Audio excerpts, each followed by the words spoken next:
तो जिसके हृदय में स्वयं भगवान हो उसको कोई ठग नहीं सकता, उसको कोई धोखा नहीं दे सकता। भक्तों को धोखा देने की सामर्थ्य केवल भगवान में ही है। भक्तों को लूटने की सामर्थ्य केवल और केवल भगवान में। दूसरे की इतनी सामर्थ्य नहीं, दूसरे की इतना बुद्धि विवेक नहीं। इसलिए अगर आप निष्ठा से, अगर श्रद्धा पूर्वक भगवान के चरणों में यदि आप समर्पित हैं तो आप जानना, अगर आपके साथ कुछ भी होता है, आपके अंदर खोट है तो आपके साथ धोखा हो सकता है। अगर आपके साथ खोट नहीं है तो आपके साथ धोखा नहीं हो सकता। अगर धोखा होगा भी तो वो हमारे ठाकुर जी आकर के करेंगे, आकर के करेंगे। इसलिए ऐसे एक प्रमाण नहीं, कई प्रमाण। मीरा के साथ भी ऐसे ही एक बार एक नकली साधु आप बन करके आ गया, बोले भगवान हमको आपके पास भेजे हैं। बोले बताओ प्रभु की क्या क्या है? बोले हमें आपके साथ रहना। संतों के बीच में ही सेज लगा दी मीरा ने। बोले आओ, रोम का तुमको मना करे। अगर हमारे प्रभु ने कहा है मुझे सब कुछ स्वीकार कर, हिम्मत नहीं पड़ी। सबके संतों के बीच में बोले हमारे प्रभु बोले हैं ना, आओ, कोई दिक्कत नहीं। इसलिए इतनी सामर्थ्य किसी के अंदर नहीं है। अगर हमारे अंदर खोट नहीं है, किसी की इतनी सामर्थ्य नहीं। कोई आपको ठग पाए, कोई आपको धोखा दे पाए। और देखो अगर हम धोखा खाना ही चाहते हैं तो धोखा देने वाले बहुत मिलेंगे। और आप अगर सच्चे हैं, निष्ठा से अगर संतों के चरणों में आश्रित हैं और भगवान में किसी कोने में चले जाए, कोई ठग नहीं सकता। ठगने की सामर्थ्य केवल भगवान में भक्तों की। इसलिए जब भी भक्ति की बात आती है, ऐसे ही एक बार राधा रानी तो जावट में रहती थी। दुर्वासा ऋषि बहुत क्रोधी, श्राप देने में अग्रगण्य, इतना श्राप देने में। एक बार जा रहे थे, राधा रानी बहुत छोटी सी थी, छोटी सी लाली थी, गोपियों के साथ खेल रही थी। क्या खेल खेल रही थी? मट्टी की पूड़ी, मट्टी की सब्जी, मट्टी की आग।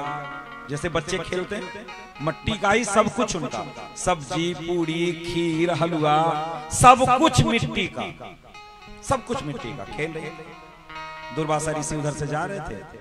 सखियों ने कहा बाबा बाबा कहाँ जा रहे हैं? अरे आओ, मेरी लाली ने आज, मेरी लाडली जू ने आज बड़ा अच्छा रसोई किया है, बड़ा सुंदर सुंदर पकवान बनाया है, आओ आज आप प्रसाद पाके जाओ। दुर्वासा ऋषि कहते हैं देख करके, वो तो अपने आंखों से देख ही रहे हैं कि मिट्टी की पूड़ी है, मिट्टी की सब्जी है, मिट्टी का खीर है, सब कुछ मिट्टी का है, वो देख रहे हैं। कह रहे हैं बार बार ध्यान देना, हम श्राप देने में बहुत आगे हैं, हम बहुत फेमस हैं श्राप देने में। अगर हमें अगर छल हुआ हमारे साथ तो जान लेना हम आपको श्राप दे देंगे। बोले अरे महाराज आप आओ तो सही, मेरी लाडली जी ने बनाया है, उनके हाथों का तो खाने के लिए मेरा कन्हैया तरसता रहता है, आपको क्या बात करते हैं, आओ आप। गोपियों की बात को मान करके दुर्वासा ऋषि आ गए, बैठ गए। आसन लगाई गोपियों ने, ललिता विशाखा साथ में थी, आसन लगा दी। दुर्वासा ऋषि बैठे, पत्तल तोड़ करके उसका बना दी, पत्ते का दोना बना करके। आंखों से दुर्वासा ऋषि देख रहे हैं कि मिट्टी की सब्जी दे रही है, मिट्टी की पूड़ी बनाई है, मिट्टी का रसमलाई है, मिट्टी का रसादार है, सब कुछ मिट्टी का है। वो अपनी आंखों से देख रहे हैं, बार बार कह रहे हैं देख लो, अगर मैं खाया और मेरे मुख में मिट्टी का लगा तो मैं तुरंत श्राप दूंगा। ललिता विशाखी ने कहा एक बार खा करके तो देखो, एक बार खा करके देखो। और ऐसा हुआ साहब कि जब दुर्वासा ऋषि उस मिट्टी की पूड़ी को तोड़ करके और सब्जी में लगाकर जैसे ही मुख में डाले, ऐसा उनको लगा कि मैं ब्रह्मांड में अमृत का पान कर रहा हूं। ऐसा स्वाद दुर्वासा ऋषि ने कभी पाया ही नहीं था, कभी पाया ही नहीं था ऐसा स्वाद। ऐसा स्वाद मिला, खूब छक करके खाए और खाने के बाद राधा रानी को आशीर्वाद दिया क्या कि जाओ तुम्हारे हाथ से जो खाएगा उसकी उम्र लंबी हो जाएगी, चिरायु होगा। जाओ। दुर्वासा ऋषि ने राधा रानी के आशीर्वाद दिया। इसीलिए जब राधा रानी जावट चली गई तो यशोदा मैया स्वयं कृष्ण को खाना बनाने के लिए राधा रानी को बुलाती थी।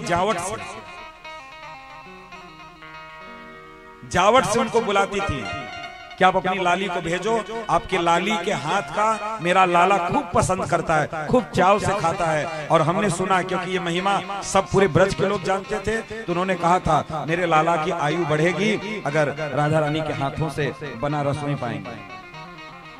इसलिए कुछ दिन पहले अभी मैं एक महात्मा के मुख से सुन रहा था कि जब भी कन्हैया भोग ग्रहण करते हैं तो राधा रानी के हाथों से ही ग्रहण करते हैं।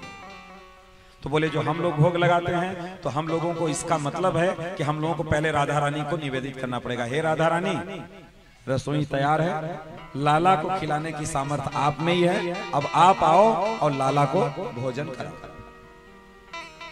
भगवान राधा रानी के हाथों से ही खाने में बहुत चाव रखते हैं। तो इसलिए ऐसा अगर विश्वास, ऐसी निष्ठा हो तो देखो हमको जो दिखता है कभी कभी वो होता नहीं, जो दिखता है वो होता नहीं।